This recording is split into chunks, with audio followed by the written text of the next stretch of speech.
உலகை எழுப்பும் ஞாயிறு அங்கே குடியிருப்பான். அவன் ஆனை முகத்தனின் அடியவர் மனத்தில் ஒளியாய் வந்து கொலுவிருப்பான்.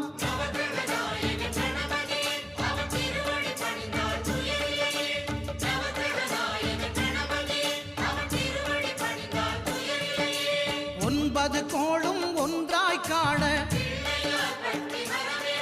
அங்கு கற்பகம் என்னும் கடவுளின் மெய்யில்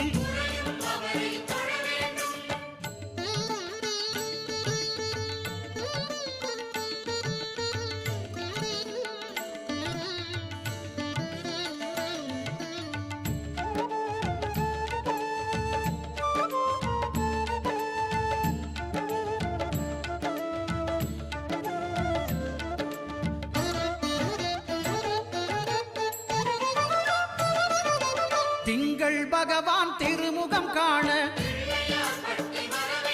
அங்கு கற்பக பெருமான் தொப்புள் குழியில்